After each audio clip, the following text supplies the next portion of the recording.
అదరగొట్టే కారం రంగు రుచి ఆచి కారం పొడి. మనకి అవస్థ ఎక్కువైపోతుంది, వాళ్ళని చూసుకుంటూ నేను ఉండలేకపోతున్నా. ఎవ్వరు లేరు, నాకు ఉండడానికి కూడా ఇల్లు లేదు. ఒక చిన్న డబ్బా, రేకుల డబ్బా, దాంట్లో ఉంటున్నాం. నమస్తే, వెల్కమ్ టు సుమన్ టీవీ. తన కొడుకు కిడ్నీ సమస్యతో బాధపడుతున్నాడు. ఆ తల్లి గుండె తల్లడిల్లిపోతోంది. గత కొన్ని సంవత్సరాలుగా అబ్బాయికి 3వ సంవత్సరం ఉన్నప్పుడు మొదలైనటువంటి ఈ సమస్య ఇంకా కొనసాగుతూనే ఉంది. తిరగని ఆసుపత్రి లేదు, చెప్పులు అరిగేలా ఆ తల్లి తిరుగుతూ ఉంది తన కొడుకు వ్యాధి నయం చేసుకోవటం కోసం. ఆ తల్లితో మనం మాట్లాడదాం, వాళ్ళ సమస్యలని తెలుసుకుందాం. నమస్తే అమ్మా. నమస్కారం. చెప్పండి, బాబుకి ఎప్పటి నుంచి ఉంది ఈ సమస్య? బాబు 3 సంవత్సరాలు ఉన్నప్పటి నుంచి స్టార్ట్ అయింది సార్. 3 సంవత్సరాలకు బాగుండు, అప్పటి నుంచి ఇంకా ప్రాబ్లం స్టార్ట్ అయింది సార్. ఇప్పుడు 10 సంవత్సరాలు అవుతుంది. తిరగని హాస్పిటల్ అంటూ లేదు సార్. ఇప్పుడు ప్రస్తుతానికి మా దగ్గర డబ్బులు లేక నిమ్స్ హాస్పిటల్లో ట్రీట్మెంట్ చేసుకుంటున్నాం సార్. అంటే ఈ సమస్య ఉందని ఎలా తెలిసింది? ఫస్ట్ కండ్లపైన వాపు వచ్చింది సార్. కండ్లపైన వాపు వచ్చింది, యూరిన్ ఆగిపోయింది, కాళ్ళు వాపు వచ్చినాయి. అయితే మామూలుగా ఊళ్ళో చిన్న హాస్పిటల్కి తీసుకెళ్తే వాళ్ళు బాబుకి కిడ్నీ ప్రాబ్లం లాగా ఉంది, పెద్ద ఆసుపత్రికి వెళ్ళండి అని చెప్పింది సార్. చెప్తే నీలాఫర్కి వెళ్ళినాం. నీలాఫర్కి వెళ్తే అక్కడ 5 days ఉన్నాం కానీ వాళ్ళు ఏం ట్రీట్మెంట్ చేయలేదు. అప్పటికే బాబు మొత్తం ఉబ్బిపోయిండు. మాకు ఇంకా భయం వేసి వేరే చందానగర్లో ఒక ప్రైవేట్ హాస్పిటల్కి వెళ్ళాం సార్. వెళ్తే అక్కడ పట్టలేదు బాబుని, సీరియస్ ఉండు, ఇక్కడ నుంచి తీసుకెళ్ళిపోండి అంటే అంకుర హాస్పిటల్కి వెళ్ళాం సార్. అక్కడ అడ్మిట్ చేసుకున్నాక అక్కడికి వెళ్ళినాక కూడా బాబు ఇంకా మొత్తం సీరియస్ అయిపోయిండు. వాళ్ళు కూడా గ్యారంటీ ఇవ్వలేదు. అయితే ఇంకా చాలా రోజులకి అవును సార్ అక్కడ అడ్మిట్ చేసుకొని ఇంకా మెల్లగా స్లోగా బాబుకి ప్రాబ్లం పెద్దది, అది స్లోగా తగ్గుతుందని ట్రీట్మెంట్ స్టార్ట్ చేసిస్తారు. అక్కడనే 4 times అడ్మిట్ అయినాం. ఇంకా అక్కడ కూడా డబ్బులు చాలా అయినాయి. ఇక్కడ Panjagutta little star children's hospital, అక్కడ ఒక 4 times అడ్మిట్ అయినాం సార్. అక్కడ డబ్బులు పెట్టలేకపోయినాం. మళ్ళీ గ్లోబల్ హాస్పిటల్ ఎల్బీ నగర్లో, అక్కడ కూడా అడ్మిట్ అయినాం సార్. ఒకసారి గాంధీ హాస్పిటల్, ఇప్పుడు ప్రస్తుతానికి నిమ్స్కి. అంటే వ్యాధి గురించి క్లియర్ గా ఏం చెప్తున్నారు డాక్టర్స్? బాబుకి ఈ వ్యాధి పేరు నెఫ్రోటిక్ సిండ్రోమ్ సార్. అది త్వరగా తగ్గదు, మళ్ళీ ఇది లైఫ్ లాంగ్ ఉంటుందని చెప్తారు సార్. ఈ ప్రాబ్లం ఇట్లనే యూరిన్లో ప్రోటీన్స్ కంటిన్యూ అయితే కిడ్నీ ఎఫెక్ట్ అవుతుంది. ఈ ప్రాబ్లం చాలా పెద్దది. ఎప్పుడు అడ్మిట్ అయినా 13,000 ఇంజెక్షన్, 5,000 ఇంజెక్షన్, 8,000 ఇంజెక్షన్. ఈరోజు 1 lakh ఇంజెక్షన్ ఉంది సార్ బాబుకి. ఒక ఇంజెక్షన్ 1 lakh ఉంది ఈరోజు. మేము హాస్పిటల్లో అడ్మిట్ అయినాం సార్. పర్మిషన్ తీసుకొని వచ్చినాం మీ దగ్గరికి మిమ్మల్ని కలవడానికి. ఇప్పుడు 1 lakh ఇంజెక్షన్ అనేది ఎన్ని రోజులకు ఒకసారి వాళ్ళది? ఇప్పుడే ఫస్ట్ ఈరోజు పొద్దున తీసుకొని ఇట్లా బాబుకి 1 lakh ఇంజెక్షన్ ఇవ్వాలి అని పొద్దున చెప్పారు సార్. ఈరోజు నైట్ పెడతారంట. అది మాది మెదక్ డిస్ట్రిక్ట్ నర్సాపూర్ మండల్ గొల్లపల్లి సార్. మాది గొల్లపల్లి. అవును సార్.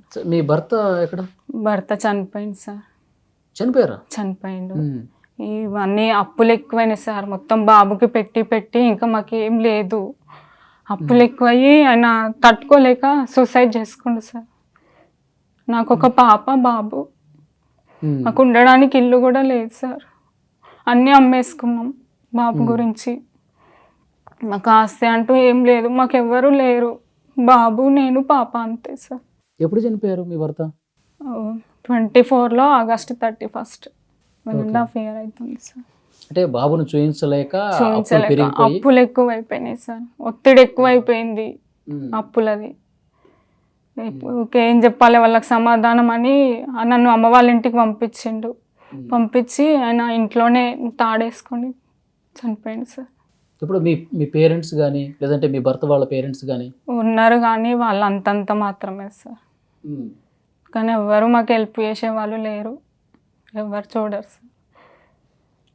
అమ్మ వాళ్ళంటే అమ్మ లేదు. అమ్మ చనిపోయి 2 years అవుతుంది. నాన్న నేను చిన్నగా ఉన్నప్పుడే నాన్న కూడా చనిపోయింది సార్. అన్న వాళ్ళ పరిస్థితి కూడా అంతంత మాత్రమే. వాళ్ళు పొద్దంతా చేసుకుంటేనే నైట్ తినగలుగుతారు, వాళ్ళ దగ్గర ఏమీ లేదు. ఇంకా మా పరిస్థితి అయితే సార్ బాబుకి 1 మంత్కి 5,000 టాబ్లెట్ ఖచ్చితంగా ఉండాలి. 1 డే లేట్ అయినా స్వెల్లింగ్ వచ్చేస్తుంది, మళ్ళీ ఎక్కువైపోతుంది. మళ్ళీ ఆ స్వెల్లింగ్ అదంతా అడ్మిట్ అయ్యి తగ్గడానికి మళ్ళీ 1 మంత్ టైం పడుతుంది సార్. అప్పటి వరకు బాబు స్వెల్లింగ్ అట్లనే ఉంటుంది, మొత్తం ఫేస్ మొత్తం వాపు వచ్చేస్తుంది, కళ్ళు మొత్తం ఉబ్బిపోతాయి. ఇంకా చూడడానికి కూడా బాబుకి కళ్ళు కూడా ఇట్లా తెరవడానికి రాదు, నడవలేడు, కాలు ఇన్ఫెక్షన్ అవుతుంది, బ్లడ్ మొత్తం ఇన్ఫెక్షన్. ఆయన సమస్య చెప్తాడమ్మా, నాకు ఇక్కడ నొప్పి ఉందనో లేకపోతే ఇట్లా ఇబ్బంది ఉందని చెప్తాడా, మాట్లాడతాడా? భయపడతాడు సార్. బీపీ ఏదన్నా గట్టిగా మాట్లాడేదనన్నా బీపీ ఎక్కువ అవుతుంది. రోజు మీతో చెప్పుకుంటాడా? చెప్తాడు, అన్ని చెప్తాడు సార్, ఏదైనా చెప్తాడు. మమ్మీ ఇట్లా అవుతుంది, నాకు ఆయాసం అవుతుంది, మీతోనే చెప్తాడు. నాతోని వాళ్ళ చెల్లితోని చెప్తాడు సార్. అంటే డాక్టర్స్ అంటే ఎన్ని రోజులు ఈ సమస్య ఉంటుంది, అంటే బాగా అవుతుంది, ఇబ్బంది ఏమి లేదని చెప్పి ఆ భరోసా ఏమైనా ఇస్తున్నారా? అంటే అప్పుడు అంకుర హాస్పిటల్లో చూపించినప్పుడు 14 years వరకు ఉంటుంది ప్రాబ్లం అని చెప్పారు. ఇక్కడ నిమ్స్కి వచ్చినాక వాళ్ళు ఏం చెప్పలేకపోతారు. ఇట్లా మాకు ప్రైవేట్ ఇట్లా చెప్పారు 14 years వరకు ఉంటుంది అని చెప్పారు అని ఇక్కడ అడిగితే, లేదమ్మా చెప్పలేము, అది తగ్గేది తెలియదు, లైఫ్ లాంగ్ ఉండేది తెలియదు, ఈ ప్రోటీన్స్ పోయి కిడ్నీలు పాడైపోయే అవకాశం కూడా ఉంది అని చెప్తున్నారు సార్. దానికి సొల్యూషన్ అంటూ ఇంతవరకు ఏం చెప్పలేరు. కానీ ఇంక బాధాకరమైన విషయం ఏంటంటే మీ భర్త ఆ విధంగా బలవన్మరణం చేసుకోవటం అనేది కరెక్ట్ కాదు యాక్చువల్గా. ఇప్పుడు అతను లేకపోతే మీకు ఇంకా ధైర్యం ఎక్కడి నుంచి వస్తుంది చెప్పండి? ఆ బాబుని చూసుకోవాలి, హాస్పిటల్ తిరగాలి, ఇప్పుడు నేను లేకపోతే నా కుటుంబం ఎట్లా అని చెప్పి ఎందుకు ఆలోచన చేయలేదు మీ భర్త? ఎన్నిసార్లు అన్నాడు, నా వల్ల అయితే లేదు, నాకు ధైర్యం లేదు, బాబుని చూసుకుంటా నేను ఉండలేకపోతున్నా, మనకి అవస్థ ఎక్కువైపోతుంది, వాళ్ళని చూసుకుంటూ నేను ఉండలేకపోతున్నా. సమస్య ఉంది, ఇప్పుడు ఆయన లేకపోతే నువ్వు ఒక్కదాన్ని. ఇప్పుడు నేను ఒక్కదాన్ని సార్, ఇంకెవ్వరు లేరు, నాకు ఉండడానికి కూడా ఇల్లు లేదు, నాకేమి లేదు సార్, నాకు ఎవ్వరు లేరు. బాధపడుతున్నా. ఒక చిన్న డబ్బా, రేకుల డబ్బా, దాంట్లో ఉంటున్నాం సార్. అది బాబుకి ఎఫెక్ట్ అయిపోతుంది. ఆ చల్లగా ఇప్పుడు చలికాలం కదా, కోల్డ్ ఎక్కువ అయ్యి బాబుకి అది అయింది సార్. చెట్టు కింద ఉన్నట్టే ఆ డబ్బాలు ఉంటే మొత్తం మేము పండుకుంటే మంచి వచ్చి మీద పడుతుంది నైట్ అంతా. బాబుకి ఎఫెక్ట్ అవుతుంది, అదే కోల్డ్ ఎక్కువై మొత్తం వాటర్ జామ్ అయిపోయింది. లోకల్ గా ఉన్న లీడర్స్ ని కలిసారా? సంవత్సరాల నుంచి ఉంది కదా. హరీష్ రావును 2 సార్లు కలిసినా కానీ ఏం చేయలేరు సార్. అడ్మిట్ అని నిమ్స్లో అడ్మిట్ అండి అని లెటర్ ఇచ్చి పంపించిండు, ఎమర్జెన్సీకి తీసుకెళ్ళిరు. వాళ్ళు మొత్తం లీస్ట్ రాసి మాకే ఇచ్చిర్రు. ఏం సార్ మేము ఇట్లా హరీష్ రావు సార్ నుంచి వచ్చినామంటే, లేదమ్మా మేము ఓన్లీ ట్రీట్మెంటే చేస్తాము, మెడిసిన్స్ కానీ టెస్టులకు కానీ మీరే సొంత డబ్బులు పెట్టుకోవాలంటే అక్కడ నుంచి వచ్చేసినాం సార్. ఇప్పుడు నిమ్స్లో చికిత్స జరుగుతుంది? అవును సార్, అడ్మిట్ అయ్యే ఉన్నాము. 1 hour పర్మిషన్ తీసుకొని వచ్చినాం సార్. ఈరోజు అది ఇంజెక్షన్ ఉందంటే భయమైంది సార్. 1 lakh ఇంజెక్షన్ అంటే అది ఏందో అని. నిన్న 8,000 ఇంజెక్షన్ ఇచ్చిర్రు, 3 days కింద ఒకటి ఇచ్చిర్రు, అది 8,000 ఇంజెక్షన్. అలా లేని నాకు బయటకు రాసిస్తారు, అవి తెచ్చుకోవాలి సార్. బయట నుంచి తెచ్చుకోవాలంటే దానికి మీరే డబ్బులు పెట్టుకోవాలి? నేనే పెట్టుకోవాలి. ఇంకేం సపోర్ట్ లేదు మీకు? ఏం సపోర్ట్ లేదు సార్, ఎవ్వరు లేరు, ఏం సపోర్ట్ లేదు. నేను కూడా సూసైడ్ చేసుకుందామని అనుకున్నా సార్. అలా అనకూడదమ్మా, ఎందుకంటే ఆ బాబుని చూసుకోవాల్సింది ఇంకా మీరే కదా. మీ భర్త కూడా దూరం అయిపోతే ఇప్పుడు మీరు కూడా లేకపోతే ఎట్లా? నెలకు 5,000 మందులు సార్. ఒక్కరోజు లేట్ అయినా బాబుకి స్వెల్లింగ్ వచ్చేస్తుంది. నేను కంపెనీలో చేస్తే సార్ నాకు నెలకు 12,000 వస్తాయి. దాంట్లో చిట్టీలు బాబుకి, ఇంట్లో పాపకి నాకు సరిపోవు సార్. అట్లా నాకు కూడా అప్పు ఇవ్వడానికి కూడా భయపడుతుర్రు. ఈమె ఎక్కడి నుంచి తెస్తుంది, ఎక్కడి నుంచి కడుతుంది అని కూడా ఎవరు ముందుకు వస్తలేరు అప్పు ఇవ్వడానికి. మొన్న 1 వారం రోజులు మందులు లేట్ అయినందుకు ప్రాబ్లం ఎక్కువైపోయింది. ఏమైంది? మందులు టైంకి లేకపోతే ఏమైంది? అప్పుడు టైంకి మందులు లేకపోతే యూరిన్లో ప్రోటీన్స్ పౌడర్ స్టార్ట్ అవుతుంది. యూరిన్ అంతా ఆగిపోయి బ్లడ్ అంతా ఇన్ఫెక్షన్ అయ్యి బీపీ ఎక్కువ అయిపోయింది, కాలు ఇన్ఫెక్షన్ అయింది. అప్పటి నుంచి కాళ్ళు వాపు అట్లాగే ఉందమ్మా? ప్రోటీన్స్ ఆగిపోతే వాపు తగ్గిపోతుంది సార్. ఇంకెక్కువ ఉండే, ఇంత ఉండే కాళ్ళు, పొట్ట ఈడికుండే సార్, మొత్తం ముఖం అంతా ఇంత అయిపోతుంది. ఇప్పుడు మీరు ఒక్కళ్ళే ఇంత ఇబ్బంది పడుతున్నారు కదా, మీ తల్లిదండ్రులు, మీ బంధువులు కనీసం చూడలేదా? అమ్మ నాన్న లేరు. మీకు అమ్మ నాన్న లేరు? మీ భర్త వాళ్ళు అమ్మ నాన్న వాళ్ళు ఉన్నారు కానీ వాళ్ళు ఎవరు పట్టించుకోవట్లా. ఏం పట్టించుకోవట్లే అంటే వాళ్ళ పరిస్థితి కూడా అంతంత మాత్రమే సార్. ఎవరిని నేను చూసుకుంటే ఎవరిని ఇబ్బంది పెట్టొద్దు అని నేను ఎవరిని అడగను సార్. బాధపడకండి అమ్మా, బాధపడకండి. తగ్గుతుంది, మీ అబ్బాయికి తగ్గుతుంది. 13 సంవత్సరాల వరకే ఈ సమస్య ఉంటుంది, తర్వాత తగ్గొచ్చు అని చెప్పాడు కదా డాక్టర్. అంకుర హాస్పిటల్లో 14 సంవత్సరాల వరకు అని చెప్పారు సార్, కానీ ఇక్కడ అట్లా చెప్పడం లేదు. నిమ్స్లో అట్లా చెప్పట్లేదు. అట్లా చెప్పడం లేదు.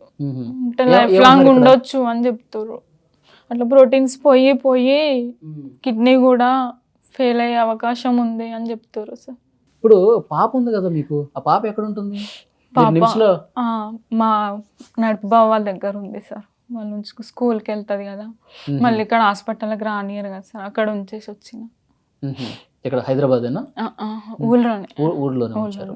ఇప్పుడు ఇక నిమ్స్లో ఉండాల్సిందే, వాళ్ళు చెప్పే వరకు నిమ్స్లో ఉండాల్సిందే. ఒక్కొక్కసారి 25 days, ఒకసారి 20 days, ఒక్కొక్కసారి నెల కూడా ఉంటాం సార్. ఇప్పుడు వచ్చి 1 week అవుతుంది నిమ్స్కి వచ్చి. ఇప్పటి వరకు ఎంత ఖర్చు పెట్టారమ్మా? చాలా అయినాయి సార్, 18 లక్షల దాకా అయినాయి సార్. అన్ని రిపోర్ట్లు బిల్లులు అన్నీ ఉన్నాయి సార్.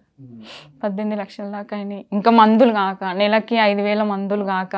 చికిత్స చేస్తున్నారు, బయట మీరు మందులు కొనుక్కుంటే? బయట మందులు అందులో లేని మాకు బయటకు రాసిస్తారు సార్, అవి కాస్ట్లీ ఉంటాయి బయటకు మందులు, అవి తెచ్చుకోవాలి కంపల్సరీ. ఎంత అవుతున్నాయమ్మా ఇప్పుడు నెలకి? ఎంత అవుతుంది మీకు అక్కడ? అంటే హాస్పిటల్ అడ్మిట్ అయినప్పుడు సార్. ఇప్పుడు నెలకి ఇప్పుడు మీరు కొనుక్కుంటున్నారు కదా, నెలకి మందులకి ఖచ్చితంగా 5,000 4,600 అవుతాయి సార్ మందులకి. ఇంకా అడ్మిట్ అయినప్పుడు అయితే నిమ్స్లో కూడా అడ్మిట్ అయినప్పుడు అక్కడ లేని మందులు మాకు బయటకు రాసేసారు కదా సార్, 40,000 30,000 అట్లా అవుతాయి సార్. మీరైతే ధైర్యంగా ఉండండి, మీరు ఏమి పిచ్చి పిచ్చి డెసిషన్స్ అట్లా ఏం తీసుకోవద్దు, మీరు ధైర్యంగా ఉండండి. బాబుకి తగ్గుతుంది, ఆ దేవుడి మీద హోప్ పెట్టి ఉంచండి డెఫినెట్గా. ఎందుకంటే మీ భర్త పిచ్చి నిర్ణయం తీసుకుని ఆయన వెళ్ళిపోయాడు, మీరు మాత్రం ఆ తప్పు అస్సలు చేయకూడదు. ఎందుకంటే ఆ బాబుని చూసుకోవాలి, మీకు పాప కూడా ఉంది, వాళ్ళిద్దరు భవిష్యత్తు మీరే చూసుకోవాల్సిన అవసరం ఉంది కదా. ధైర్యంగా ఉండండి, అంతా మంచి జరుగుతుందని చెప్పి ఆ హోప్తో అయితే ఉండండి. సో సుమన్ టీవీలో ఈ వీడియో చూస్తున్నటువంటి ప్రేక్షకులు ఎవరైతే ఉన్నారో, సో డెఫినెట్గా స్పందించండి. ఎందుకంటే కష్టం ఎప్పుడు ఎవరికి ఏ విధంగా వస్తుందో చెప్పలేం. సో డెఫినెట్గా మనిషికి మనిషి సాయం చేసుకుంటేనే మనం గట్టెక్కగలం. సో డెఫినెట్గా ఈ వీడియో చూస్తున్న ప్రతి ఒక్కరూ కూడా వీళ్ళ ఇబ్బందిని, నిజంగా ఆ తల్లి ఎంత బాధపడుతుందో చూశారు మీరు. ఆ బాబుని బతికించుకోవటానికి భర్త దూరమైనా సరే కంటికి రెప్పలా కాపాడుకునే ప్రయత్నం అయితే చేస్తూ ఉంది. మీకు తోచినంత సాయం చేయండి. మీ బ్యాంక్ డీటెయిల్స్, అకౌంట్స్ కూడా ఉన్నాయి కదమ్మా. ఈ వీడియో పోస్ట్ అయినప్పుడు ఆ డీటెయిల్స్, వీళ్ళ బ్యాంక్కి సంబంధించిన డీటెయిల్స్ కూడా నేను కింద స్క్రోల్ అయ్యే విధంగా చేస్తాను. సో డెఫినెట్గా మీకు అది కనిపిస్తూ ఉంటుంది. మీకు తోచినంత ఆ కుటుంబానికి సాయం కావాలి, ఆ బాబు చికిత్సకి ఎంతో కొంత మనం సాయపడాల్సినటువంటి అవసరం ఉంది. అలా చేస్తారని నేను కూడా ఆశిస్తున్నాను. Thank you.